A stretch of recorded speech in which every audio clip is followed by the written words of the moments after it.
Uh, I understand your position about realities on ground. Yes, realities and all this, what they deploy as a international recession climate. All these are quite understood, and I don't understand what you mean by reality. That is the truth. What I see is the insensitivity of government. I mean, the profligacy that is in this administration is so huge that it's difficult for anybody to preach to people to understand that, oh, certain things needed to be done to get our economy back on track. And by who are we talking about to get this economy back? Oh, the present administration, the president of inherited a comatose economy. From who, please? If we must ask ourselves. I mean, it was the party.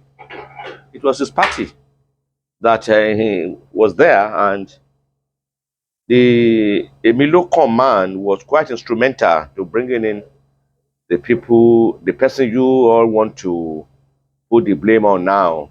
Who was the godfather of Buhari and who was the leader of the party? Was it not was it not Tinubu? It was. And he said Emilio Khan. Emilio Khan presupposes that he understood, is assumed to have been in the to have the grasp of the economy. He was there. He was there at the dining table. He was there when the food was being cooked. He has been a governor, and we all got carried away by the fact that, oh, he was in Lagos, he turned down Lagos. With Lagos, he would also assume that he is the one who made Lagos.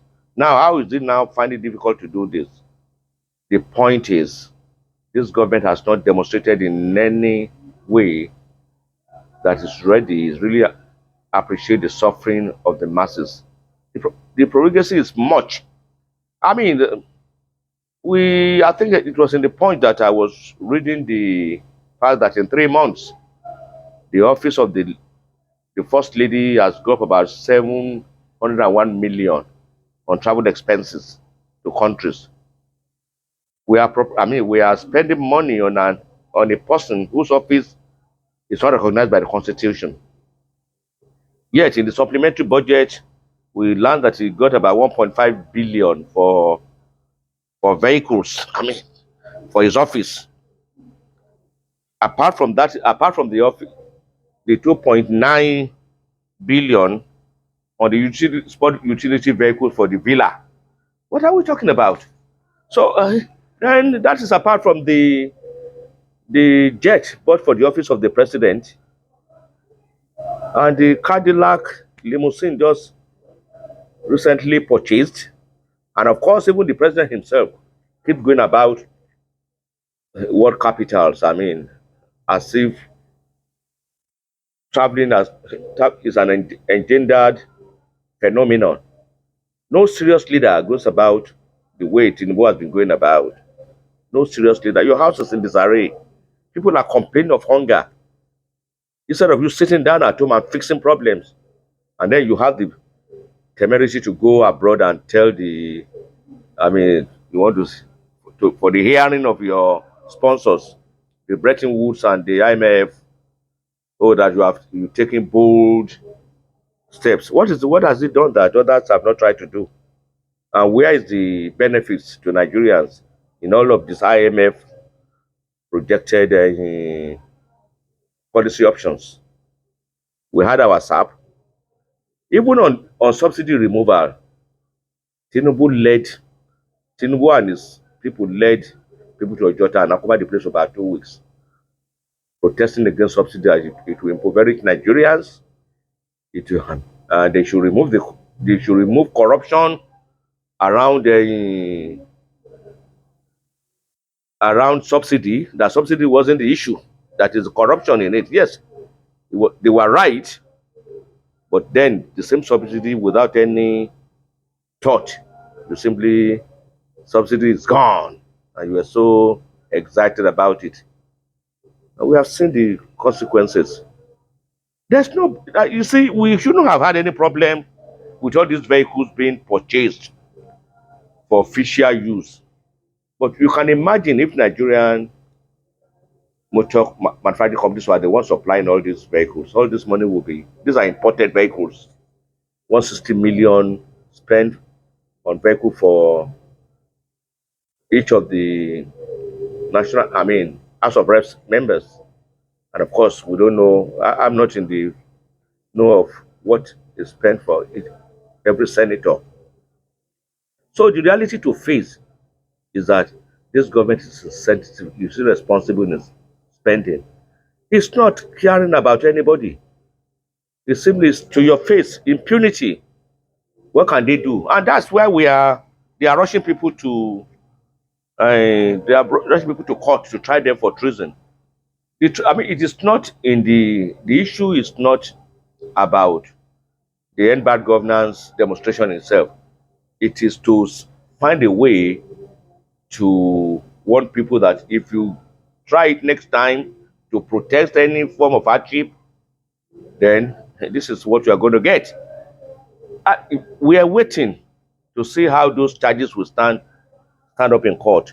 Whether demonstration, protest has been outlawed from the Nigerian constitution, whether there are laws that say people cannot protest, whether there are laws or conventions that says if you are beaten, you shouldn't cry. People are crying because I mean they are suffering. They are suffering. So what I mean, what kind of country are we? We are not facing the reality of what is on ground. We to face reality. We need to take all these bold decisions. What bold decisions? We're all here when Babangida was saying SAP had no alternative. Even they even got people arrested. Imodu, Taishulari, and Gani, the host, in his office when he hosted the time to SAP a conference in his office.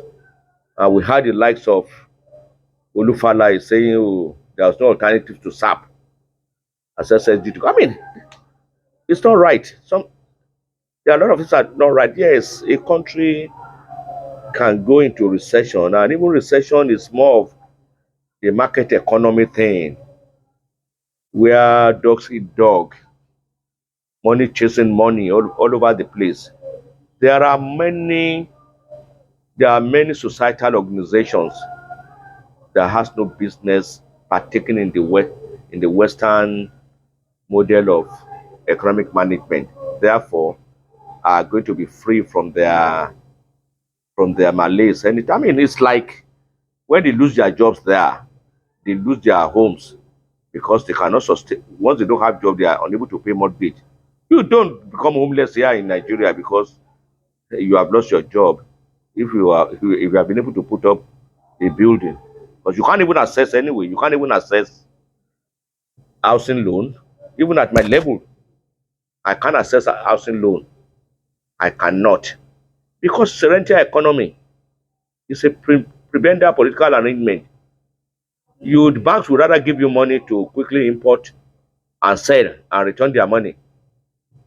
They even prefer to give churches loan to because they know that okay they will organize crusades from where they will perform their phantom miracles and their money will come back. Not you that is trying to where your business has a period of gestation. No, forget it. You will need to go and deposit to your grandmother in order for them to be able to advance your loan. So their economic template doesn't agree with our own. So if they run into recession, please don't bring that here as if that is responsible for our own situation here. Our own here is corruption driven greed driven corruption. Sorry, greed driven, not need. You hear people stealing 880 billion to do what?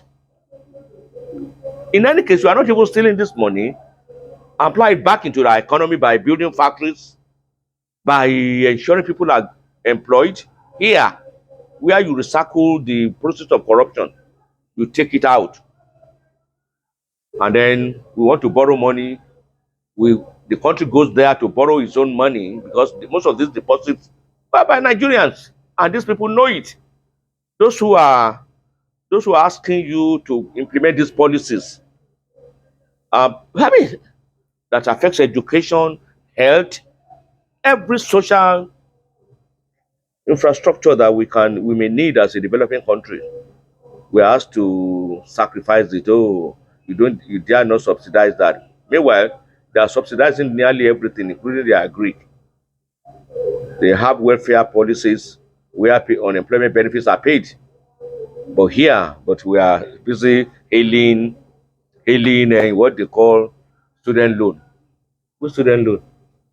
What how much? What is the cost of tuition in what an average undergraduate spends being in school? Don't forget that no longer hostels. These students have to look for houses around. They need to furnish them. They need to feed themselves. The parents will still have to give them monthly allowance. So tuition, and most universities are now hiking tuition fees because look, let us just leave these matters and let us leave them, and people should just go around. They keep on mobilizing. They shouldn't be mourning, and nobody should allow any bad governance to deter it from organizing with others to protest. Because if you're not careful, if they get away with this end bad governance thing, we're on our road to Hitler Germany, to Nazi Germany.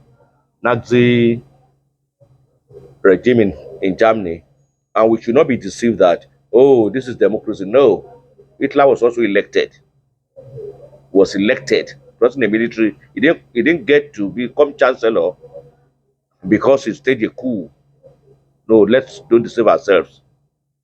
We already experienced a case of state capture where every institution of governance are being pocketed right from the electoral institution, where the rules of election are no longer valid. The goalposts being changed in the course of elections, and we're told that it was something happened, something that did not happen to other elections. I mean, the last election was the president's and that of National Assembly, but nothing happened to the National Assembly election, but that of the president. Was that's my position about whether we should face the reality that the president needed to do what. No, no, no, no. There was nothing there that he needed to do. Nothing there. What he needed to do was the cost of governance. His profligates. I mean, it's like they're spending like prodigal children. Look at the amount, 90 billion for aside subsidy. That's somebody removing subsidy from what every other what all Nigerians must benefit. Now they tell us only minute people are benefiting from subsidy, the rich. Oh, because you couldn't tackle those small percentage, you then needed to punish everybody. We know this thing has multiplier effect. There are no municipal bus services that can encourage mass transportation so that we all can leave our cars.